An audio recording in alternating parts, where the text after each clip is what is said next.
జగన్ రెడ్డిని మించిన అవినీతిపరుడు పెద్దిరెడ్డి రామచంద్రారెడ్డి అన్నారు ఎమ్మెల్సీ పంచుమర్తి అన్నరాజు గారు. అన్నరాజు గారు ఒకసారి గుర్తు చేసుకోండి. జగన్ రెడ్డి తిమింగళం అయితే జగన్ రెడ్డిని మించిన అవినీతిపరుడు పెద్దిరెడ్డి అన్నారు పంచుమర్తి అన్నరాజు గారు. జగన్ రెడ్డి తిమింగళం అయితే పెద్దిరెడ్డి రామచంద్రారెడ్డి అనకొండ.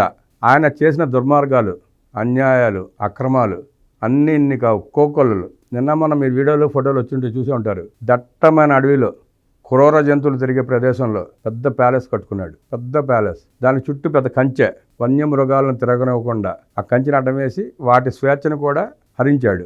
పైగా శుద్ధపూస లెక్క నాది ఒరిజినల్ అంటాడు. అన్ని వేల ఎకరాల అడవి మధ్యలో ఆ ప్యాలెస్ ఆయన సొంతం ఎట్టయిందో కమిటీ తేలుస్తుంది. ఆ తర్వాత సంగతి. ఆయన అక్రమాలకు అంతే లేదు. మనకు తెలుసు, చంద్రబాబు నాయుడు గారిపై అంగళ కేసు పెట్టించింది ఆయనే, ఆ ప్రబుద్ధుడే. చంద్రబాబు నాయుడు గారు హత్యా ప్రయత్నం చేశారంట. పెద్దిరెడ్డి బుర్రుందా? చీమకు కూడా అపకారం చేయని వ్యక్తి చంద్రబాబు నాయుడు. నీకు మళ్ళీ రౌడీయిజం చేయడు, హత్యలు చేపించడు, కూనీకోరు కాదు, దుర్మార్గాలు చేయడు, కబ్జాలు చేయడు. జిల్లాని గుప్పిట్లో పెట్టుకుని యంత్రాంగాన్ని భయపెడుతూ రాజకీయ నాయకులను లోబర్చుకుని నువ్వు చేసిన అక్రమాలు అన్నీ నీవు కావు. జగన్ రెడ్డి ఒక్కడే లక్షల కోట్లు సంపాదించుకోవాలా అన్న దుర్బుద్ధితో, కసితో, కక్షతో నువ్వు కూడా ఆ లక్షల కోట్లు సంపాదించుకునే మార్గంలో అనేక అక్రమాలు చేసావు. ఒక్కొక్కటి బయటకు వస్తున్నాయి. నీ దుర్మార్గాలు ఎక్కడ బయటపడతాయని చెప్పి ఎంఆర్ఓ ఆఫీస్ను కూడా తగలబెట్టించిన ఘన చరిత్ర నీది. పైగా ఇంత జరిగిన ప్రజల్లో అలరమైన సిగ్గు శరం లేకుండా మీడియా ముందుకు వచ్చి ఏదేదో చెబుతున్నావు కట్టుకథలు. నిన్న మీ సుపుత్రుడు ఎంపీ ఆయన చేసిన పనికి సిగ్గుపడకుండా ఇప్పుడు తప్పు చేశాం అని ఒప్పుకోవడం ఒక పద్ధతి, లేదు తప్పు చేయలేదు అని సైలెంట్గా ఉండడం ఒక పద్ధతి. ఇంత చర్చ జరుగుతున్న క్రమంలో బయటకు వచ్చి మీడియా ముందుకు కూర్చుని మా ప్రభుత్వం వస్తుంది మీ అంతు చూస్తానని అధికారులను ఇండైరెక్ట్గా బెదిరిస్తున్నాడు ఆయన. స్థానిక అధికారులు ఆ బెదిరింపుల మీద వెంటనే చర్యలు తీసుకుని కేసు పెట్టాలా, ఎందుకు పెట్టలేదో అర్థం కాని పరిస్థితి. ప్రభుత్వ అధికారులను బెదిరిస్తారా మీరు? మీ తప్పుల్ని ఎత్తి చూపితే అధికారులను బెదిరిస్తారా? రాజకీయ నాయకులను లేపేస్తారా? ఇదేం సంప్రదాయం అండి? నీ నియోజకవర్గంలో 2 లక్షల ఓటర్ల మంది ఉండుంటారు. నువ్వు చేసిన అక్రమాలు 2 లక్షల కోట్ల పైన ఉండుంటాయి. పంచుమర్తి అన్నరాజు గారు ఏమన్నారో ఒకసారి చూద్దాం.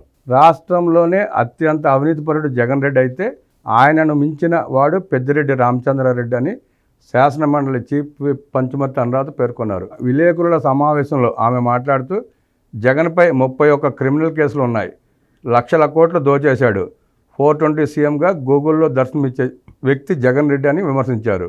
గత ప్రభుత్వంలో మాజీ మంత్రి పెద్దిరెడ్డి రామచంద్రారెడ్డి చేసిన అవినీతి ఒక్కొక్కటిగా బయటకు వస్తుందని తెలిపారు. పగలేమో పూజలు, రాత్రంతా దోపిడీలు చేస్తుంటాడు. ఇలాంటి స్లిప్ పర్సనాలిటీ గలవారు ఎక్కడా ఉండరు. అతని అవినీతి సామ్రాజ్యాన్ని పీలేరు మొదలుకొని నియోజకవర్గం, జిల్లా, రాష్ట్రం నుంచి కేంద్ర స్థాయి వరకు అన్ని దిక్కులా విస్తరించారనడంలో ఏమాత్రం అతిశయోక్తి లేదు. నేనే పాపం ఎరుగను, నాకేమీ తెలియదని చెప్పడం దెయ్యాలు వేదాలు వలించినట్లుంది. పెద్దిరెడ్డి రామచంద్రారెడ్డి తన ప్రెస్ మీట్లో తాను అమాయకుడునని మాట్లాడటం విడ్డూరంగా ఉందని మండిపడ్డారు. పూజలు చేస్తాడు, రంగుల రంగుల బట్టలేసి తిరుగుతుంటాడు, నామాలు పెడతాడు, ఆఖరికి పొంగనూరు ప్రజలు పంగనామాలు పెట్టాడు. ఆయన శాండ్ మాఫియా చేయలేదని పెద్దిరెడ్డి గుండె మీద చేసుకుని చెప్పగలరా? ల్యాండ్ మాఫియా చేయలేదని గుండె మీద వేసుకుని చెప్పగలడా? చివరికి రైతులు రక్తం కూడా పీల్చుకున్నారు. శివశక్తి డైరీ ద్వారా రైతుల నుంచి తక్కువ ధరకు పాలుకొని ఎక్కువ రేట్లకు అమ్మిన మాట వాస్తవం కాదా? మదనపల్లిలో ఒక గవర్నమెంట్ ఆఫీస్లో ఫైల్ దహనం అయితే ఏ సంబంధం లేదని చెప్పి ముందస్తు బెయిల్ ఎందుకు తెచ్చుకున్నారు?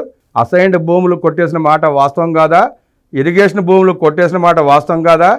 శాండ్ మాఫియాలో కోట్లు సంపాదించి అవినీతి సొమ్మును కూడగొట్టుకుంది వాస్తవం కాదా? ల్యాండ్ మాఫియా ఎక్కడ పడితే అక్కడ ఎకరాలు కొట్టేసి కోట్లు దండుకున్న మాట వాస్తవం కాదా?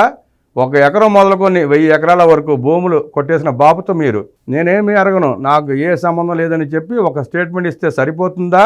రామచంద్రారెడ్డి, మీ పొంగనూరు ఓటర్ లిస్ట్ కన్నా మీ అవినీతి పాపాల లిస్టే పెద్దదిగా ఉంది. చిత్తూరు జిల్లా పులిచెర్ల మండలంలో అసైన్డ్ భూములు కాజేసిన మాట వాస్తవం కాదా? 982 ఎకరాల భూమి కబ్జా చేశారని మీడియాలో సైతం వచ్చింది. మీరు దానికి వివరణ ఇచ్చే పరిస్థితులు లేరు. పొంగనూరు మండలం రాగానిపల్లిలో భూములు కొట్టేసిన మాట వాస్తవం కాదా?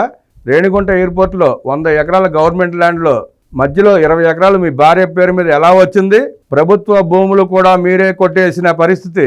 గవర్నమెంట్ పర్మిషన్లు లేకపోయినా ఎత్తిపోతల పథకాలు అని చెప్పి తమ స్వార్థం కోసం పనులు మొదలుపెట్టారు. ప్రాజెక్టులు మొదలుపెట్టి అవులుపల్లిలో, నేతికొట్ల పల్లిలోని ప్రజలను అనధికారికంగా రాత్రికి ఖాళీ చేయించేసి వారి ఉసురు పోసుకున్నారు. మీరు ఇలా చేసినందుకు నేషనల్ గ్రీన్ ట్రిబ్యునల్ మీకు 100 కోట్లు ఫైన్ వేసిన మాట వాస్తవం కాదా? తెలంగాణలో కాళేశ్వరం ప్రాజెక్టులో ఎంత అవినీతి చేశారో అందరికీ తెలుసు. అక్కడ అప్పటి ముఖ్యమంత్రి కేసీఆర్తో కుమ్మక్కై ఏం చేశారో కూడా ప్రజలందరికీ తెలుసు. ఇంత అవినీతి చేసిన పెద్దిరెడ్డిని ఏం చేసినా పాపం లేదనే మాట వస్తుంది తప్ప ఇంకో మాట రాదు. 75 ఎకరాల ఫారెస్ట్ ల్యాండ్ను మీరు కబ్జా చేయడమే కాకుండా మీ పేరు మీద రాయించుకోవడమే కాకుండా ఏకంగా రోడ్డు వేసి అక్కడ ఒక గెస్ట్ హౌస్ కట్టారు. ఆ గెస్ట్ హౌస్ ఏ అవినీతి కార్యకలాపాలకు ఉపయోగపడుతుందో మీరు ఖచ్చితంగా చెప్పి తీరాల్సిందే. ప్రస్తుత ప్రభుత్వం దాని మీద కమిటీ వేసింది. అవన్నీ కూడా త్వరలో బయటకు వస్తాయి. ఖచ్చితంగా నిగ్గు తేలుస్తాం. అక్కడ రోడ్లు ఎవరి సొమ్ముతో వేశారు?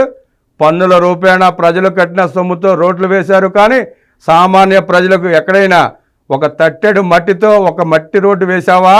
మీరు ఇంత పాపాలు చేసి ఇంత అవినీతి చేసి ఏమీ ఎరగను అన్నట్టుగా మీరు మాట్లాడడం నిజంగా చాలా హాస్యాస్పదంగా ఉంది.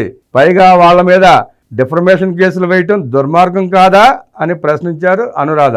మదనపల్లిలో 5.5 ఎకరాలు ఉన్న ఒక ఆవిడ భూమిని నీ తరపు వాళ్ళు ఎలా కబ్జా చేస్తారు? నా పొలం నాకు ఇవ్వండి అని అడిగితే ఆవిడ తాళిబొట్టు కూడా తెంచేశారు. ఇంతటి అరాచకమా, ఇంతటి రాక్షసత్వమా? ఇంత అవినీతి చేసి అడ్డమైన ప్రగల్భాలు పలకడం అన్యాయం కాదా? అప్పుడు కుప్పం మున్సిపాలిటీ నాదే, కుప్పంలో నేనే గెలుస్తా, కుప్పంలో చంద్రబాబు ఎలా గెలుస్తారో చూస్తా అన్నావు. ఇప్పుడు ఏమైంది? మీరు ఎంతమంది గెలిచారు? రామచంద్రారెడ్డి అక్కడ 3 అంటే ఇంకొక అతను మొన్న ఎన్నికల్లో ఇంకొక అతను థర్డ్ పార్టీ వచ్చి నిలబడకపోతే మీకు ఆ 6,000 ఓట్లు కూడా వచ్చేవి కావు. ఏదో కన్ను లొట్టబోయి బయటపడ్డావు. ఖచ్చితంగా మీ మీద ప్రభుత్వం యాక్షన్ తీసుకోవడానికి ముందుకు వస్తుంది. మీ అవినీతి చిట్టా అంతా బయట పెడతాం. మిమ్మల్ని మీ పక్కనున్న తంబళ్ళపల్లి ఎమ్మెల్యే, అంతకు ముందున్న మీ తమ్ముళ్ళు, మీ కొడుకులు ఆ ఫ్యామిలీ ప్యాకేజీ లాగా మీరందరూ ఈ రాజకీయాల్లోకి వచ్చి ప్రజల సొమ్ము తినేసి దేనికి చలనం లేకుండా తయారయ్యారు. ఖచ్చితంగా కూటమి ప్రభుత్వం, చంద్రబాబు గారి నేతృత్వంలో ఉన్న కూటమి ప్రభుత్వం పెద్దిరెడ్డి రామచంద్రారెడ్డి బొక్కలన్నీ బయటికి తీసి, అక్రమాలను బయటికి తీసి చిట్టా తేల్చి న్యాయపరంగా కఠినంగా శిక్షిస్తుంది అన్నారు పంచుమర్తి అనురాధ.